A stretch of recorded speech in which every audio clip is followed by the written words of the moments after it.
Welcome to Aaha kitchen Tamil. இப்போ நம்ம செய்ய போகிறது மஷ்ரூம் பிரியாணி. அதுக்கு வந்து பாஸ்மதி ரைஸு 1 kg எடுத்து வச்சுருக்கேங்க.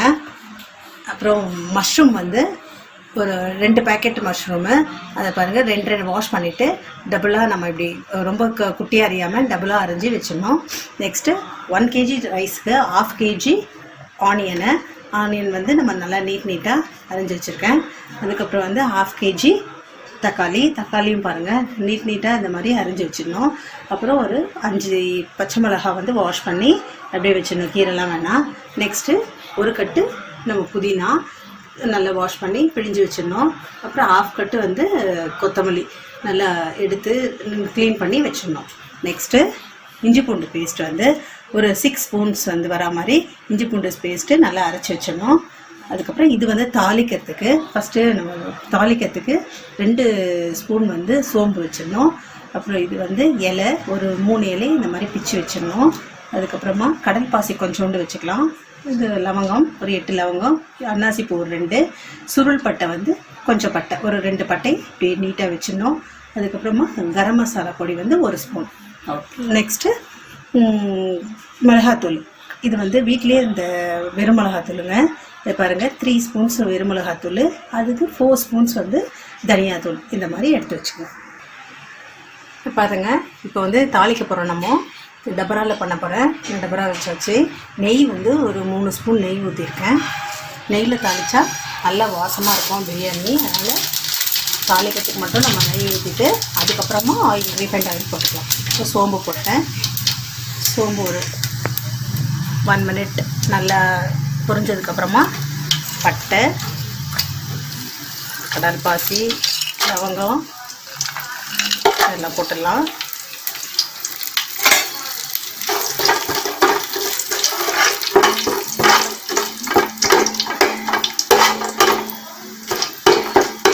கொஞ்சம் செவந்ததுக்கப்புறமா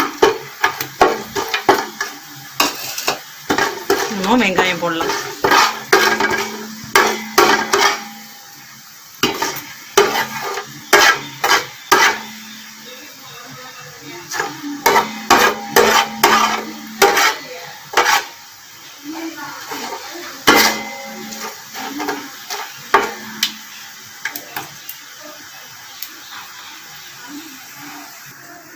பாருங்க கொஞ்சம் செவந்துடுச்சு.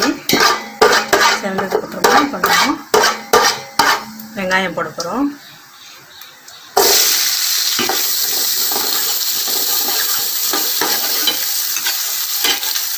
வெங்காயம் போட்டுட்டு இஞ்சி பூண்டு பேஸ்ட் இருக்குது அதையும் போட்டுடலாம்.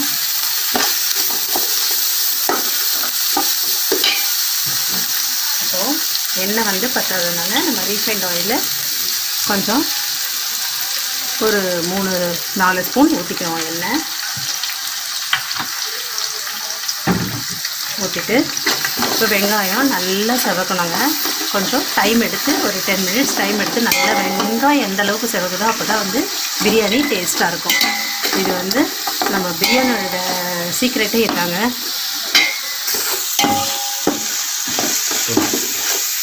பாருங்க வெங்காயம் வந்து இந்த ஸ்டேஜ் வதங்கியிருக்கு.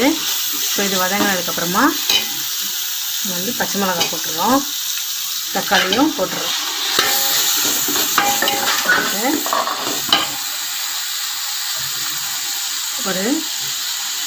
ஒரு கைப்பிடி அளவு நம்ம கொத்தமல்லியும் புதினா ரெண்டுத்தையும் ஒரு கைப்பிடி அளவு போட்டுட்டு நல்லா கலந்து ஒரு 5 மினிட்ஸ் நல்லா கலந்து விட்டுடணும்.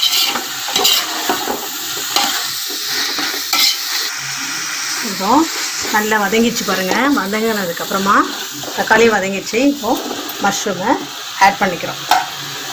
ஆட் பண்ணிவிட்டு நல்லா கலந்து விட்டுடணும்.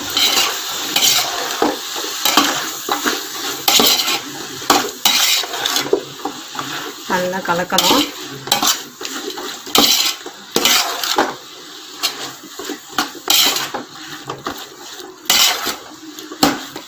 நல்லா கலந்து விட்டுடணும். விட்டுட்டு இப்போ நம்ம இந்த கரம் மசாலா பொடி வச்சுருந்தோம் இல்லைங்களா, அதை போட்டுடணும். மிளகாத்தூள் தனியாத்தூள் ரெண்டுத்தையும் போட்டுடணும். போட்டுட்டு நல்லா கலந்து விடணும். மஷ்ரூமோடு சேர்த்து நல்லா கலக்கணும்.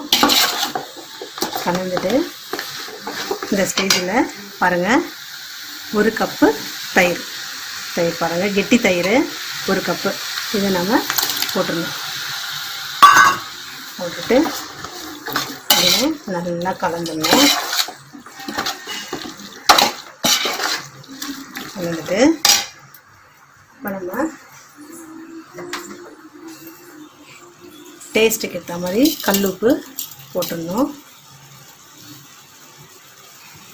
இந்த தொக்குக்கு எவ்வளோ உப்பு போட்டால் கரெக்டாக இருக்குமோ நீங்கள் அது உப்பு அளவு பார்த்து கரெக்டாக உப்பு போட்டுடணும். உப்பு போட்டு நல்லா கலந்து விடணும். ஒரு 2 மினிட்ஸ் நல்லா கலந்துடணும்.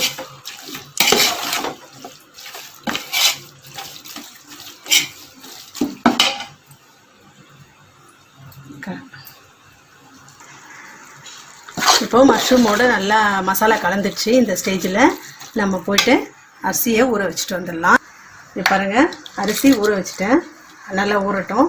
இப்போ நம்ம தண்ணி அளவு பார்த்து ஊற்றிடலாம். இப்போது பாருங்கள், இந்த அரிசி ஊற வச்சாச்சு. நம்ம இப்போ வந்து தண்ணி அளந்து இதில் ஊற்றிடணும். 1 கிலோ அரிசி வந்து எனக்கு வந்து ஆழாக்கு யூஸ் பண்ணுறேன். அதனால் ஆழாக்கில் வந்து 4.5 ஆழாக்கு இருந்தது. இப்போ வந்து 1க்கு 2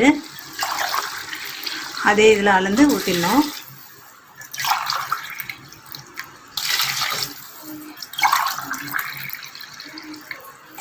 3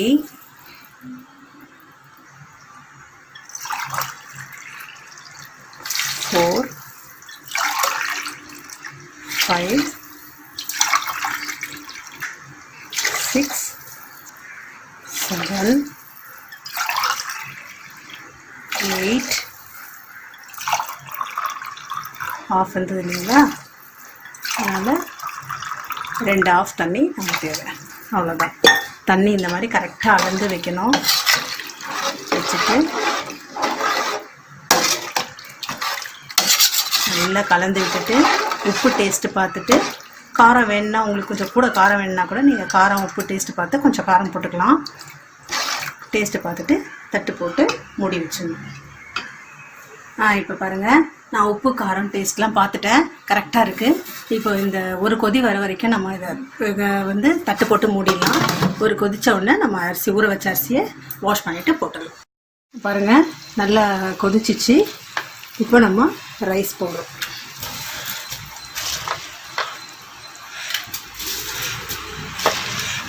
ஒரே இடத்துல போடாமல் இப்படி சுற்றி சுற்றி போட்டுடணும்.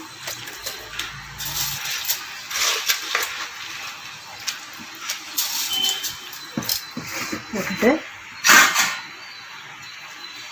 அதை நல்லா கலந்து விட்டு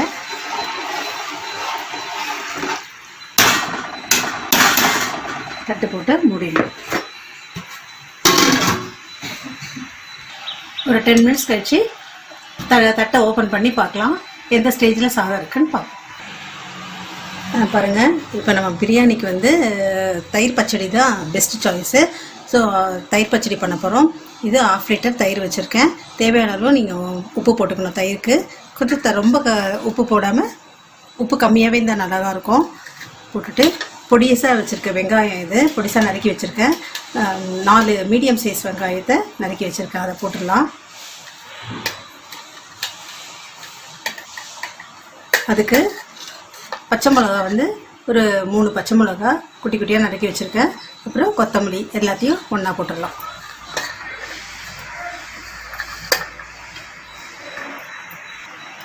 இப்போது நம்ம எல்லாத்தையும் ஒன்றா போட்டாச்சு, கலந்து விட்டுக்கலாம். உங்களுக்கு கொஞ்சம் காரம் எக்ஸ்ட்ரா வேணும் அப்படின்னா ஒரு பச்சை மிளகாய் எக்ஸ்ட்ரா கூட நீங்கள் போட்டுக்கலாம். போட்டுட்டு நல்லா கலந்து விட்டு கலந்து ஃப்ரிட்ஜில் எடுத்து வச்சிடலாம். ஏன்னா வெங்காயம் வந்து அப்படியே வச்சா நம்ம நீத்து போயிடும். நான் ஃப்ரிட்ஜில் வச்சுட்டு சாப்பிடும்போது எடுத்து வச்சு சாப்பிடலாம். பாருங்கள், இப்போது சாதம் நல்லா வெந்து மேலே வந்துடுச்சு. இப்போ நல்லா இதை கலரி விட்டுருந்தோம். நல்லா கலந்து விட்டுடணும். ரொம்ப ஃபாஸ்ட்டாக கலக்காமல் கொஞ்சம் மெதுவாக கலந்தால் சாதம் உடையாமல் இருக்கும்.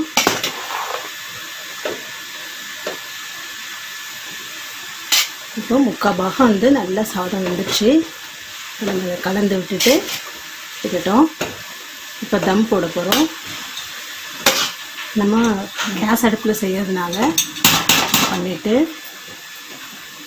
தட்டு போட்டு மூடிடணும். மூடிட்டு ஒரு வெயிட் எடுத்து மேலே வச்சுருந்தோம். வெயிட் வந்து குக்கர் நாங்கள் மேலே வெயிட் வச்சுட்டா அவ்வளோதான்.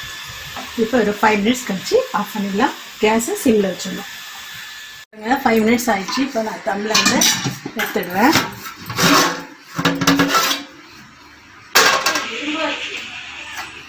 சாதம் பாருங்கள், சாதம் நல்லா பொலன்னு வந்துடுச்சு.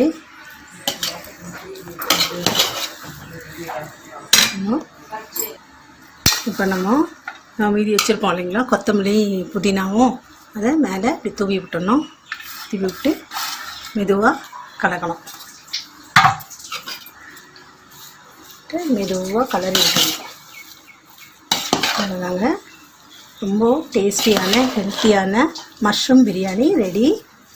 இதில் வந்து நிறைய ப்ரோட்டீனும் ஃபைபரும் இருக்குங்க. அதனால் ஹெல்த்தியான ஃபுட்டு. ஸோ நம்ம நல்லாவும் செஞ்சிடலாம், ஈஸியாக டேஸ்ட்டாகவும் சாப்பிட்லாம். பாருங்கள், டேஸ்டியான மஷ்ரூம் பிரியாணி ரெடி ஆயிடுச்சு. அதுக்கேற்ற ரைதாவும் வச்சுருக்கோம். இந்த வீடியோவை கமெண்ட் பண்ணுங்கள், ஷேர் பண்ணுங்கள் மற்றும் சப்ஸ்கிரைப் பண்ணுங்கள்.